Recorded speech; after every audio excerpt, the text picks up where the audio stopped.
Happy New Year, mother-in-law. Here's your gift, an eviction notice. My wife's voice cut through the chime of midnight like a blade. She handed her mother the envelope with a bright smile, while cameras flashed and cousins clapped, thinking it was some elaborate joke. But it wasn't. And I knew that tone in her voice, cold, practiced, final. And for you, my love, she turned to me and held out another envelope. Divorce papers. Laughter erupted around us again, like this was all part of the night's entertainment. I blinked. Are you serious? I just lost my job yesterday. You knew that. She leaned in, whispering, that's why the timing's perfect. I opened the envelope, half expecting it to be blank, a prank. But it wasn't. Legal seal. Her signature. Pages. But there was something else. A second document tucked behind it.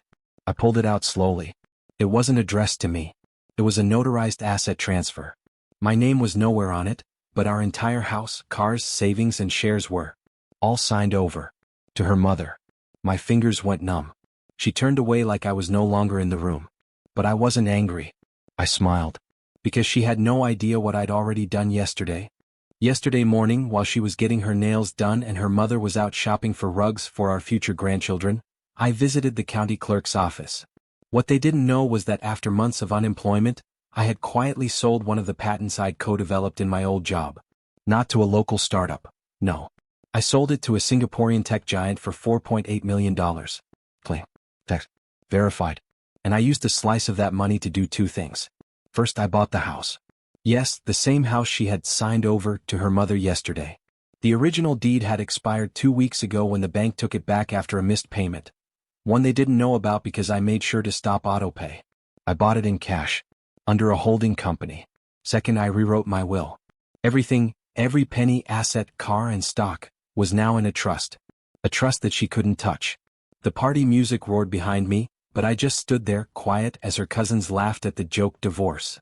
My wife winked at me like she'd already won. And I nodded back. Because she didn't know she was standing on my property.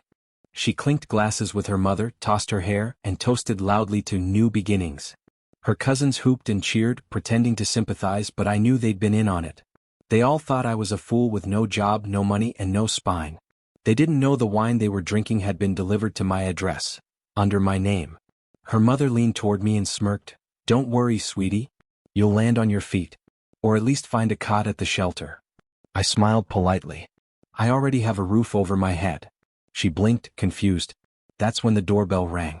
A man in uniform stepped in holding a clipboard. Eviction service.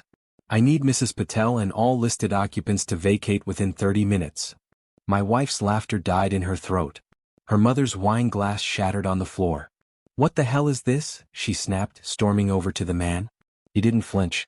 Legal order. The house was sold last week. New owner signed it over today. She turned to me, her eyes wild. You can't. I handed her the second envelope from earlier. Page 2. You signed your name over, remember? And then I added quietly. Welcome to my housewarming. For a second the room was frozen. Then her uncle lunged at me. You think this is funny? Humiliating us on New Year's Eve. I stepped back calmly, pulled my phone from my coat pocket, and played the security footage, their entire champagne toast from 20 minutes earlier, followed by my wife's exact words, he's jobless. Clueless. By next month he'll be out on the streets. I glanced at the screen. The cameras? Still connected to my name. My system. My house. My wife's cousin gasped. Her mother turned red. You recorded us? No, I said, pocketing the phone. I recorded you. You chose your words. She opened her mouth to scream, but I cut her off. Your boyfriend, I added coldly, might want to find another place to crash. Since his name is on nothing. That was when she realized I knew. Her eyes darted to her purse, where I'd seen the burner phone earlier. I nodded slowly. Happy New Year, darling. You traded everything for an affair, a lie, and a fake future. The officer gestured. Ma'am, you and your guests need to leave now. She stared at me, tears rising. I didn't flinch. She hadn't even begun to feel what I had. The house felt different now, like the soul had been scraped out of it. She stood by the door, arms folded, trying to bargain. You don't understand, Alex, she whispered. It wasn't serious. I panicked. The money, your job, everything was falling apart. I stared at her, expression blank. So your solution was to sleep with someone else and then kick me out of my own home on New Year's Eve? She stepped forward, but the officer blocked her. This is your final warning. The car's waiting. My wife, ex-wife technically, once the papers were signed, turned toward her mother, then back to me. I didn't mean to lose you, she whispered. I almost laughed. You didn't lose me. You bet against me. That's different. I watched as her heels clicked across the marble floor one last time, every step echoing in silence. She paused in the doorway. What happens now? I looked around the room. The champagne flutes. The fake laughter. The betrayal written into the walls. I answered softly, now? I rebuild. Without dead weight. And I shut the door. But I knew this wasn't over yet. Not until I paid one last visit to her lover's house. I didn't drive straight home that night. Instead, I followed the address I had found earlier, the one from the flirty text on her phone, the one she thought I'd never see. It led me to a luxury condo downtown. Sleek, arrogant, just like him. I parked across the street and waited. At 10:03 p.m. he arrived, gym bag slung over his shoulder, keys dangling like trophies. I stepped out, slow and deliberate. He didn't recognize me until I was 10 feet away. Oh, hey man, look, I didn't know she was. I held up my hand. Relax. I'm not here to fight. He paused, confused. I reached into my coat and handed him a folder. He opened it and paled. You recorded everything? I smiled. Screenshots. Texts. Bank transfers. Hotel footage. You're lucky I'm not pressing charges. His voice shook. What do you want? Nothing, I said, turning. Just thought you should know you'll be on a billboard tomorrow. My company's new mental health campaign. Real stories of betrayal. Your face will be front and center. His knees buckled slightly. You can't do that. I grinned. I already did. Then I walked away, one last chess move still waiting for daylight. The billboard went up the next morning. Downtown skyline, 30 feet high. His smug face beside the words, "Gaslighters don't look like villains, until they do." It exploded online within hours. By noon, my office receptionist had 47 voicemails, reporters, influencers, even his old company trying to do damage control. But I didn't return a single call. I just waited. At 6:42 p.m., my wife showed up at my condo unannounced. Makeup smudged. Eyes wild. She barged in before I said a word. You humiliated me. Why would you? I stayed seated. You think you can just destroy people because you're rich now? No, I said calmly.